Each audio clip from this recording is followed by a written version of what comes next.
this great inheritance and of the duties and heavy responsibilities of sovereignty, which have now passed to my beloved daughter. The palace expected King Charles to reassure the nation. Instead, he altered the emotional balance of the monarchy with 5 extraordinary words. Catherine would become guardian of the crown. William remained frozen beside her, as the king explained that this emergency role would protect the institution during its most vulnerable hour. But behind the historic declaration was a private crisis, one serious enough to force Charles into a decision no living royal had anticipated. Before we go deeper into what this really means for the royal family, make sure to subscribe so you don't miss a single update. Charles had cancelled 2 major engagements before summoning senior family members to Buckingham Palace. It is the monarch's official London headquarters and the working center of his household. His emergency royal address, an urgent statement to the nation, carried a clear decision. Catherine, Princess of Wales, would serve as guardian of the crown, meaning she would protect the monarchy's continuity, unity, and public honor. The title did not make her sovereign. It made her the trusted barrier between the institution and whatever threatened it from within. Catherine felt William's hand tense around hers as the words settled. The Princess of Wales, the title held by the wife of the heir to the throne, had spent years supporting the future king without reaching for his authority. Now Charles had placed her at the center of a struggle he still refused to describe. She felt honored, but the honor carried a warning. He would never have created such a role unless he believed protections were already failing. William watched his wife absorb the burden and felt pride collide with fear. He knew the monarch trusted her calm judgment, yet he also understood that this appointment would expose Catherine to jealousies she had avoided. When the broadcast ended, he remained beside her, unwilling to leave her alone with the weight of those 5 words. Charles removed his glasses and placed the signed declaration on the desk. "I would not have done this unless there was no safer choice," he told Catherine. He then handed her a sealed appendix, an attached confidential section containing powers omitted from the public announcement. It authorized her to review household appointments and challenge decisions that could damage the crown, meaning the monarchy as an institution. Catherine reached the final page and stopped breathing. One senior royal had learned of the decision early and tried to halt the address before it began. William saw her expression change. Charles said nothing. The announcement had lasted only minutes, but to understand why the king placed the crown's protection in her hands, the family now had to confront what each of them stood to lose. For the public, the new title sounded like a magnificent royal honor. Inside the family, it felt more like a warning. Charles had admitted vulnerability. Catherine had inherited an undefined burden. William had watched his wife step into the center of a gathering storm, and Camilla had been forced to hear another woman described as the crown's protector. 4 people entered that evening carrying 4 different fears, and none could safely speak them aloud. Charles did not view the guardianship as a ceremonial reward. The office, a position created to protect royal continuity during a crisis, needed someone who could act firmly, without appearing hungry for control. The crown meant more than the physical symbol worn by a monarch. It represented the entire institution, its authority, and its duty to the nation. He believed Catherine possessed the discipline to defend all 3. Her public composure and loyalty to William had made her the emotional bridge between his reign and the future waiting beyond it. William found Catherine alone after the address and asked the question he had been afraid to speak. Did she want to refuse? The prince watched sadness cross her face before she admitted that part of her desperately wanted to escape the burden. Yet declining would leave Charles without the person he had already chosen to trust. Her answer did not comfort her husband. It confirmed that she would sacrifice her peace before abandoning the king. Camilla sat silently in her private drawing room, as an aide described the public response.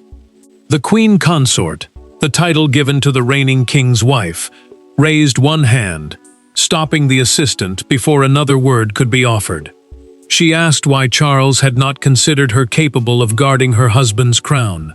The aide lowered his eyes. Her pain was no longer simply about Catherine's appointment. It was about what the decision appeared to say concerning her place beside the monarch.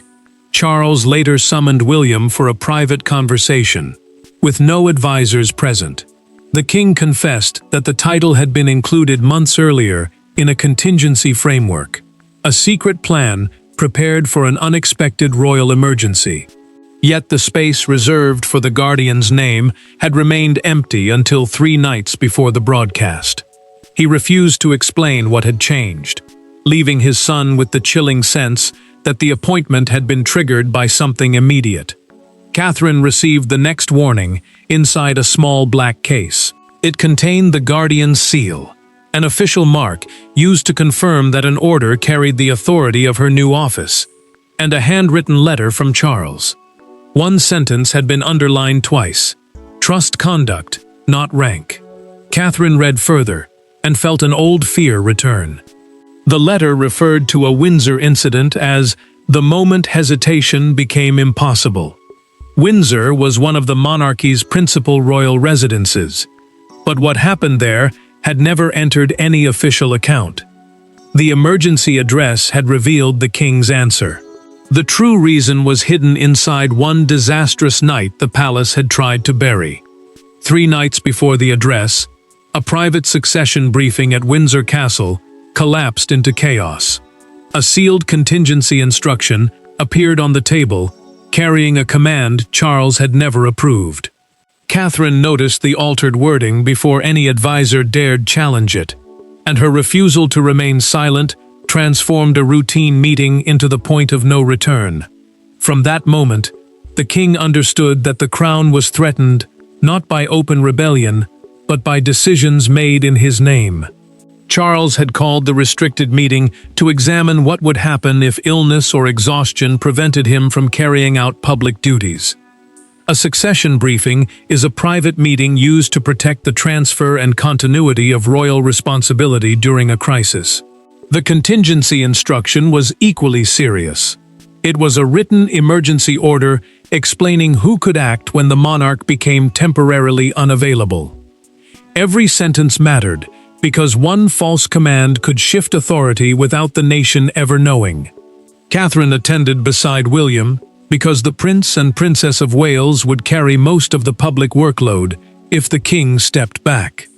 Their titles identified them as the heir to the throne and his wife, placing them closest to the monarchy's future. William expected difficult questions about duty, but he did not expect anyone to challenge his father's authority. Catherine sensed the danger first. Catherine read the disputed paragraph twice. It allowed private household advisors to announce changes in royal representation without fresh approval from Charles or William. That meant unelected staff could decide who appeared in the king's place, shape the public message, and present the decision as though the monarch had personally commanded it. A senior courtier leaned toward Catherine and quietly urged her not to question the wording in front of Charles. The courtier, a high-ranking member of the royal household, warned that challenging an approved paper could embarrass the king. She did not retreat.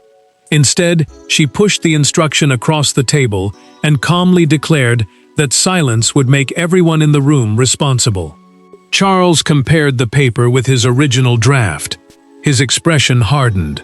An entire paragraph had been inserted after he approved the document, yet his authorization remained attached beneath it. William read both versions and felt the betrayal immediately.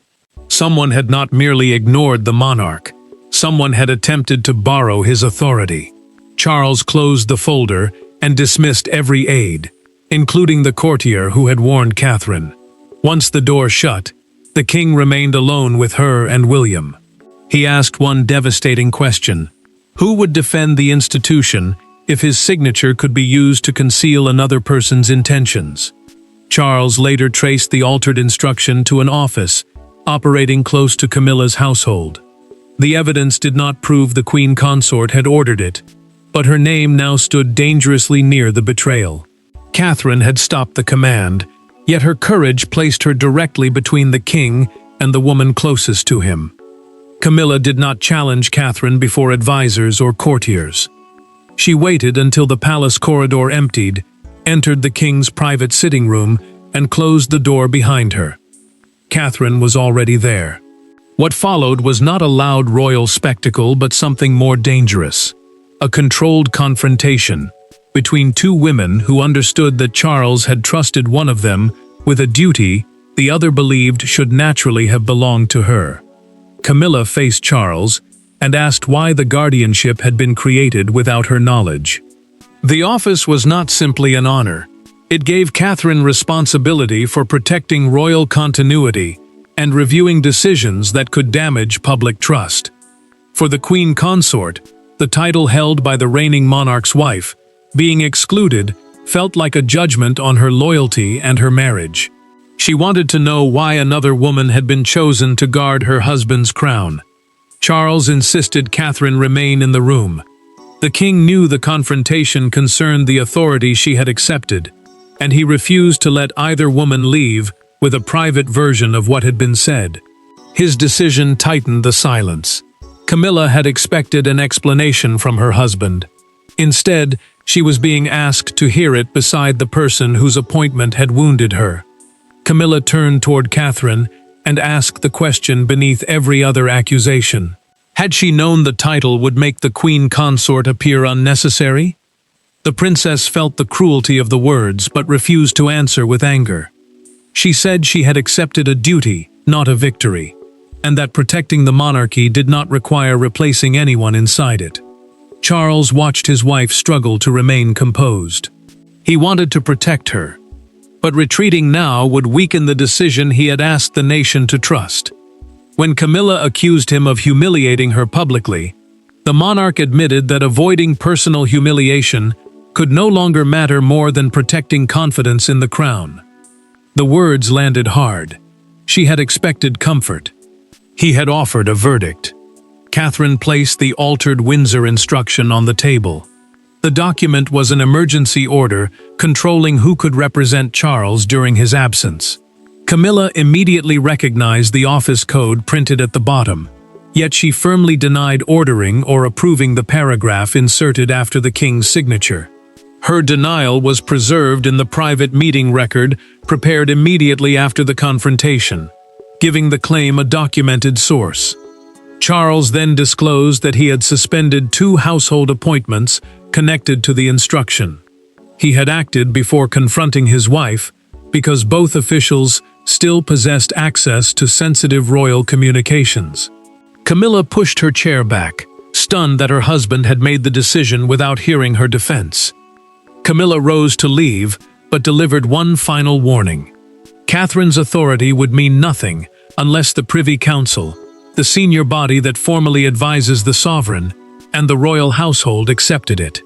Several members were already questioning whether the guardianship was legitimate. The family confrontation had exposed the wound, but the next struggle would decide whether Catherine held genuine power or only a magnificent title. A royal title can command headlines without commanding anything else. Charles knew that unless Catherine's guardianship survived legal scrutiny, household resistance, and the silent judgment of experienced constitutional advisors, it could collapse within days. So the king entered a closed council chamber, carrying the signed declaration himself. He was tired, visibly strained, but unwavering. This was no sentimental gift to a beloved daughter-in-law. It was an instrument of survival. Charles understood the limits of what he had created. The guardianship did not replace the sovereign, the reigning monarch who holds the crown's constitutional authority, or alter the succession, which is the legal order determining who inherits the throne. It did not make Catherine a regent, a person authorized to perform a monarch's formal duties when the sovereign cannot act. Her role was narrower, but still powerful. She would protect internal continuity and public trust throughout the declared emergency. William found his father alone before the meeting, pressing one hand against the table for balance. The prince felt his fear sharpen because the battle was already demanding a physical price from Charles. He asked whether proving the title's authority was worth that cost. The king refused to retreat. If he weakened now, he said, Catherine would be left carrying responsibility without the power needed to fulfill it. Catherine waited outside the council chamber as senior officials examined the declaration. Constitutional advisors are experts who help ensure royal decisions respect established law and practice, and their acceptance could determine whether the guardianship survived beyond its first dramatic announcement. She removed the guardian's seal from its case and studied it. The official mark proved that orders issued through her office carried the king's approval. Yet she wondered whether accepting it had protected the family or divided it further. Charles entered the chamber and defended every line of his mandate. His written order provided the title's foundation, but its practical strength also depended on William's support as heir and cooperation from officials managing royal operations. Several advisors resisted until the monarch added a vital safeguard. Catherine and the future king would have to act jointly on any decision affecting the next reign. William gave his approval in a documented statement submitted to the chamber. The advisors then accepted the framework, turning Catherine's title from a powerful symbol into a working office. Success should have brought relief. Instead, it opened a door the palace had hoped would remain closed. Catherine received access to restricted household reviews, confidential records showing how sensitive appointments and instructions had been handled. Her first examination uncovered earlier versions of the Windsor order, meeting logs, and 3 draft announcements prepared before Charles addressed the nation. Together, those documents revealed that the inserted paragraph was not an isolated act. It belonged to a larger attempt to redirect royal duties, while the king appeared vulnerable. Catherine closed the final file and called for William. The title now carried genuine force, but that force had exposed a terrible truth. Someone had prepared for Charles's weakness long before he admitted it publicly. Before midnight, the palace had divided into those who believed Catherine had saved the monarchy and those who feared she had been placed above them. Staff received new instructions, scheduled meetings disappeared from calendars, and 2 private offices lost access to restricted correspondence. Yet the most painful consequence unfolded away from every official desk. Camilla received a revised duties list and saw, in a single crossed-out line, exactly how much had changed. Catherine acted before resistance could harden. As guardian, the person appointed to protect royal continuity during the emergency, she froze every unapproved change to royal representation. That term meant choosing which family member would appear or perform public duties on behalf of Charles. She also ordered a review of documents created during the king's recent absences. Restricted correspondence, private messages available only to authorized household officials, was locked until its origins could be confirmed. William supported his wife, but feared that panic would turn loyal staff against her. The prince instructed senior employees to describe the review as protection, not punishment. He knew the difference mattered. A purge would suggest guilt before evidence, while a safeguard would preserve trust until the truth emerged. Still, his reassurance could not stop whispers spreading through the household. Camilla read the revised duties list alone. The document recorded which royal could perform each engagement and who possessed authority to approve a replacement. One crossed-out line removed her ability to authorize substitutions for Charles without written confirmation from his office. The queen consort folded the page with painful care, but her hands began to shake. Her public rank remained untouched. Her private influence had not. Catherine confronted the human cost when a longtime courtier entered her office and asked whether decades of service now counted for nothing. A courtier is a senior employee who works closely with the royal family and often holds access built through years of trust. She heard the hurt beneath his question. Yet she answered firmly. Loyalty still mattered, but unquestioned access was not the same as loyalty. The official lowered his head, understanding that old service could no longer excuse dangerous silence. Catherine's review soon uncovered 3 draft announcements prepared before the emergency address. Each document shifted major public duties away from William and toward figures chosen by private household advisors. The drafts mattered because the future king's visibility represented continuity. Removing him during his father's weakness could have changed how the nation understood royal authority. Catherine searched the approval records and found no proof that Camilla had authorized any draft. Instead, meeting logs showed that someone had used the Queen Consort's office code while keeping her name away from the final pages. The discovery transformed suspicion into something darker. A hidden figure may have exploited her household while expecting her to carry the blame. Catherine gathered the drafts and went directly to Camilla. She took no Charles, no William, no lawyers, and no aides. For the first time since the crisis began, the Guardian approached the Queen Consort simply as one woman asking another for the truth. Their next decision could heal the family or destroy it. There were no secretaries taking notes and no husbands standing between them. Catherine entered Camilla's private room, carrying only the 3 draft announcements, then placed them on the table without accusation. The Queen Consort read each page slowly. Anger gave way to disbelief, and disbelief to something far more revealing: fear. In that unguarded moment, the rivalry surrounding the Guardian's title finally exposed the person who had benefited from keeping both women suspicious of each other. Catherine explained what her review had uncovered. The Guardian was the person appointed by Charles to protect royal continuity and public trust during the emergency. Her investigation showed repeated attempts to use Camilla's household channels to weaken William's involvement in official duties. Those channels were the private offices through which staff managed the Queen Consort's schedule, messages, and approvals. Yet no document proved that she had personally ordered the changes. Camilla read the first announcement again and recognized the pattern. During their private conversation, which Catherine later preserved in a documented account, she confirmed that one senior advisor had frequently brought papers for routine clearance. He described them as minor scheduling changes, and she trusted his explanations. The advisor had known that ordinary paperwork attracted little attention. He had also known that her office code could make hidden decisions appear legitimate. Camilla finally admitted why the royal address had wounded her so deeply.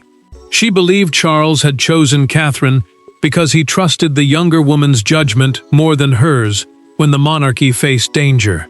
The Queen Consort had spent years defending her place beside the king, and the new title seemed to announce that she had still failed his final test. Her anger had protected that fear until the evidence made hiding impossible. Catherine answered with equal honesty.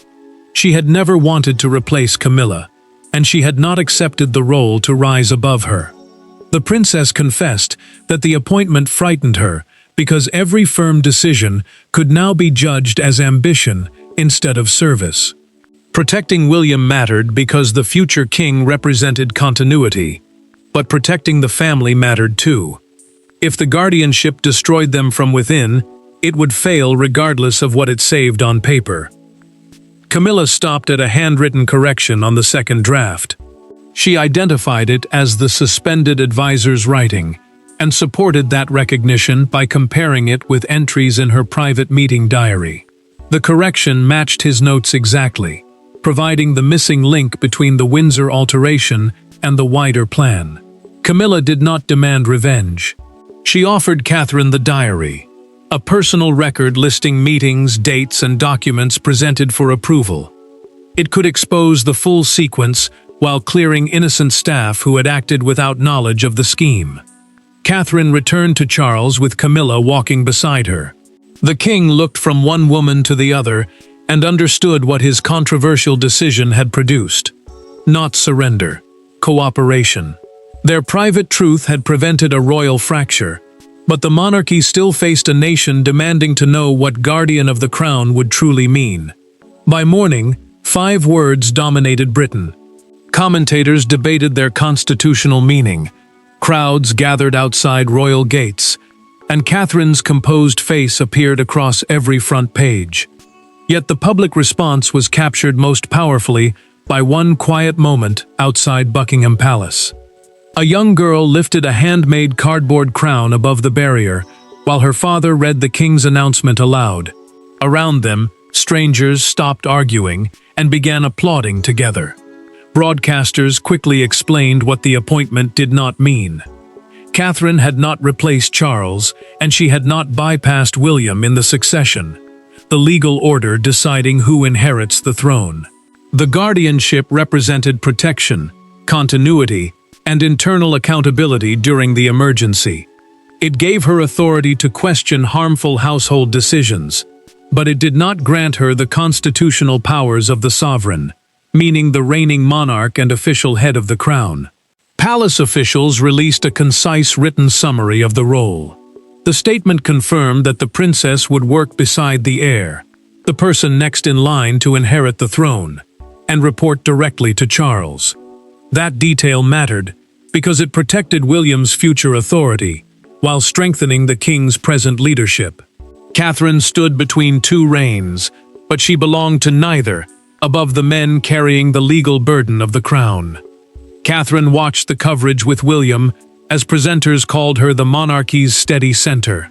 Pride should have made the moment joyful, yet her eyes filled with worry. She feared that public admiration might reopen wounds inside the family, especially after the private struggle with Camilla.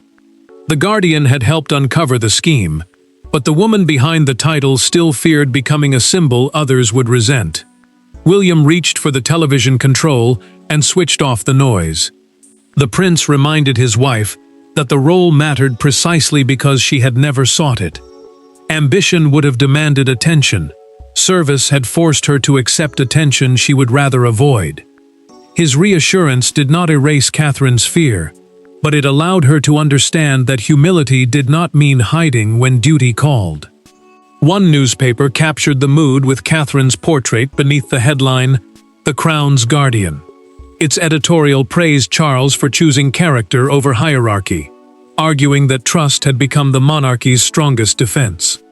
The front page spread across broadcasts, stations, and public squares, turning a private family decision into a national symbol. Outside Buckingham Palace, the monarch's official London headquarters, the young girl continued holding her cardboard crown while her father kept the king's announcement folded in his hand. The crowd's applause rose when the royal standard was raised, the flag showing that the sovereign was present. That simple image of the child and her handmade crown became the moment repeated across evening broadcasts. Charles watched the response, then summoned the family one final time. The internal scheme had been exposed and public confidence restored, yet only the king could declare whether his gamble had merely saved the crown or changed it forever. The final family gathering contained no cameras, ceremonial trumpets, or carefully arranged applause. Charles stood before the people who had endured the crisis and acknowledged the truth. The crown had nearly been weakened by secrecy, wounded pride, and unchecked access. Catherine had not protected it by claiming power. She had protected it by questioning a false instruction, facing hostility without retaliation, and bringing Camilla back into the room when exclusion would have been easier. Charles opened the final investigation record and confirmed what the documents proved. A senior advisor had altered the Windsor instruction and prepared announcements designed to redirect authority during the king's vulnerability. The instruction was an emergency order controlling who could act publicly for the monarch. The advisor had hidden his plan behind trusted office codes, but Catherine's review connected his handwriting, meeting entries, and draft announcements. He was removed from royal service immediately. Charles also cleared staff members who had handled the papers without understanding the scheme. New safeguards required every major household instruction to carry verified approval from the sovereign's office and the heir's team. The sovereign is the reigning monarch, while the heir is the person next in line to inherit the throne. These protections mattered because no private official could again borrow royal authority through an unchecked signature. Charles then turned to Camilla and apologized. The king admitted that he had allowed suspicion to surround his wife before the evidence was complete. She accepted his apology and confessed through the documented account of the gathering that wounded pride had prevented her from seeing Catherine as an ally.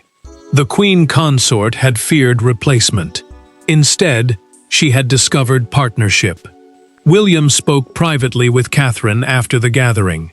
The prince admitted that he had feared the guardianship would consume the peaceful family life they had fought to protect. She took his hand and answered that guarding the crown also meant guarding the people destined to inherit its burden. Duty could not save the monarchy if it destroyed their family. Charles delivered his final decision in a recorded declaration. Guardian of the crown would remain Catherine's permanent designation throughout his reign. It would not give her emergency sovereign authority or place her above William. Instead, the title would stand as a formal expression of the monarch's absolute trust in her judgment and integrity. Catherine accepted the signed declaration but refused to display it as a personal trophy.